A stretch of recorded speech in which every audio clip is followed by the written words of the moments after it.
ఉమ్మడి నిజామాబాద్ జిల్లా వ్యాప్తంగా సీజనల్ వ్యాధులు విజృంభిస్తున్నాయి.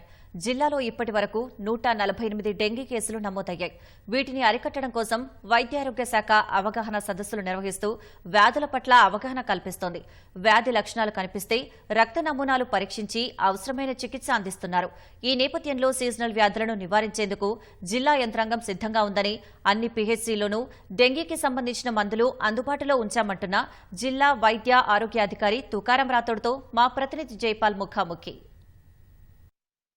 ఉమ్మడి నిజామాబాద్ జిల్లా వ్యాప్తంగా వర్షాలు విస్తారంగా కురుస్తున్నాయి. దానికి తోడు సీజనల్ వ్యాధులు కూడా విజృంభిస్తున్నాయి.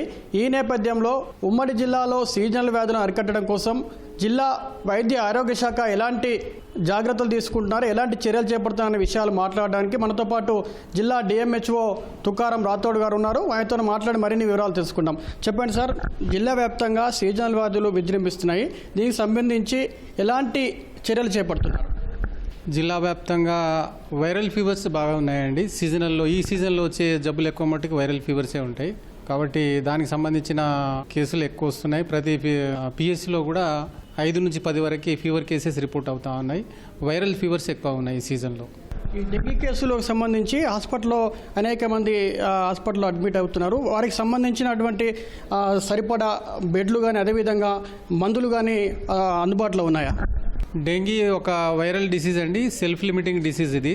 దీంట్లో 95% రోగులకి పెద్దగా ట్రీట్మెంట్ అవసరం పడదు.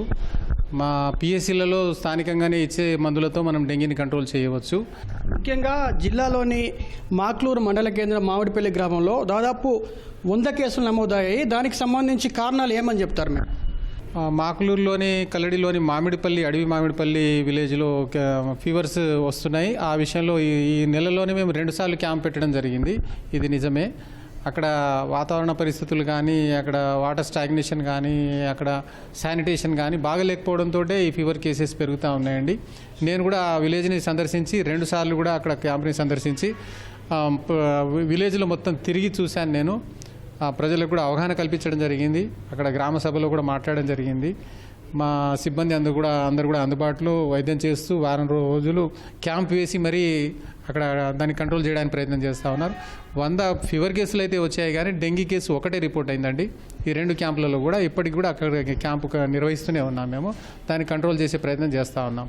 ఇది అవగాహన అందరూ కలిగించుకొని దీన్ని కంట్రోల్ చేయాల్సిన జబ్బు కానీ ఒక్కరే వైద్య సిబ్బంది కానీ ఇంకో పంచాయతీ సిబ్బంది కానీ చేసే పని కాదు. ఇది ప్రతి ఒక్కరు కూడా అవగాహన కలిగి ఉండాలా.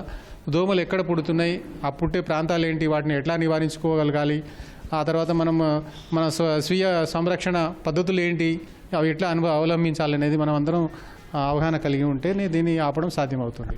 అదేవిధంగా గ్రామాలలో ఈ వ్యాధుల పట్ల ప్రజలకు మీరు ఎలాంటి అవగాహన కల్పిస్తున్నారు? గ్రామాలలో మేము ఇప్పటి నుంచే కాదు, ఏప్రిల్ మాసం నుంచి కూడా మేము మలేరియా మాసం అని, డెంగీ మాసం అని చెప్పేసి మేము అవగాహన కల్పిస్తా ఉన్నాం. ప్రతి హ్యాబిటేషన్లో కూడా మీటింగ్లు కండక్ట్ చేసి మేము లైన్ డిపార్ట్మెంట్స్ తోటి, అక్కడ సెల్ఫ్ హెల్ప్ గ్రూప్ వాళ్ళతో కానీ గ్రామస్తులతో కానీ హ్యాబిటేషన్ మీటింగ్లు ఏప్రిల్లోనే స్టార్ట్ చేశామండి. మేలో కూడా మేము ఈ హ్యాబిటేషన్ మీటింగ్స్ కంటిన్యూ చేయడం జరిగింది. ప్రతి శుక్రవారం కూడా ఫ్రైడే డ్రైడే అంటూ చెప్పేసి మేము ప్రతి ఇల్లు కూడా తిరిగి మా ఆశా కార్యకర్తలతోటి, ఏఎన్ఎంలతోటి ప్రతి ఇంటికి తిరిగి అవగాహన కల్పిస్తూ ఉన్నాం. లార్వా ఎక్కడ పెరుగుతుంది, దోమ ఎక్కడ పుడుతుంది, ఎక్కడ ఉంటుంది అది అని చెప్పేసి దాన్ని ఎట్లా నివారించుకోవచ్చు, మన పర్సనల్ ప్రొటెక్షన్ ఏ రకంగా చేయాలి, దోమ పుట్టొద్దు, దోమ కుట్టొద్దు అనే కాన్సెప్ట్ తోటి మేము ప్రతి ఒక్కరికి అవగాహన కల్పిస్తూ ఉన్నాం. ప్రతి ఇంటింటికి మేము చేరుతూ ఉన్నాం ప్రతి శుక్రవారం రోజు.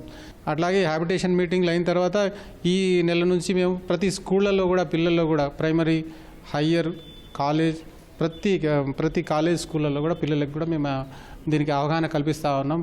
ఎవరికి వారి ఇళ్లల్లో మనం ఏ రకంగా దోమల్ని కంట్రోల్ చేయొచ్చు, కట్టడి చేయొచ్చు, ఎక్కడ పెరుగుతాయనే ఆ విషయంలో ప్రతి ఒక్కరికి అవగాహన కలిగేటట్టు మేము చెప్తా ఉన్నాం. ముఖ్యంగా ఈ కాలంలో పాము కాటుకు ఎక్కువ మంది గురవుతున్నారు. అయితే ఆ పాము కాటుకు గురైన వ్యక్తి జిల్లా ఆసుపత్రికి రావడానికి సుదూర ప్రాంతంగా ఉండడంతో పరిస్థితి విషమిస్తుంది. దాన్ని మీరు ఎలా అధిగమిస్తున్నారు?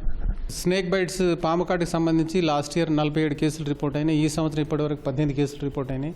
ప్రతి పిఎస్సిలో కూడా పాము కాటుకి ఏఎస్వి అనే ఇంజెక్షన్ అవైలబుల్ ఉందండి. ప్రతి మారుమూల ప్రాంతాల్లో కూడా ఏఎస్వి అనే ఇంజెక్షన్ మేము అందుబాటులో ఉంచాం. కుక్క కాటుకు కూడా మందులు అందుబాటులో వచ్చాం. ఈవెన్ జీజీహెచ్లో కూడా కుక్క కాటు మందులు ఉన్నాయి, అంటే ఇమ్యూనోగ్లోబులిన్స్ కూడా ఉన్నాయి. ప్రతి చోట కూడా మెడిసిన్ ఉంది.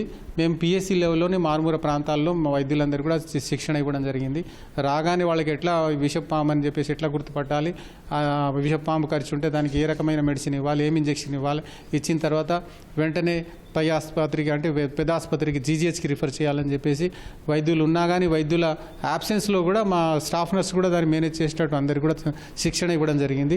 ఎక్కడ కూడా జనాలు ఎవరు కూడా మూఢనమ్మకాలకు నమ్మకుండా వెంటనే పిఎస్సికి రావాలి. మా దగ్గర ఎప్పుడు ఇంజెక్షన్స్ ఉంటాయి, ఇంజెక్షన్స్ గ్లూకోజ్లో పెట్టి స్టార్ట్ చేసి ట్రీట్మెంట్ ఇచ్చి వెంటనే అంబులెన్స్ పిలిచి మేము జీజీహెచ్కి మేమే రిఫర్ చేస్తాం. కాబట్టి మీరు వెంటనే పిఎస్సికి వచ్చి ట్రీట్మెంట్ తీసుకోవాలి, అనవసరంగా ప్రాణాలు పోగొట్టుకోవద్దని చెప్పేసి జనాలకి పబ్లిక్కి విజ్ఞప్తి అండి.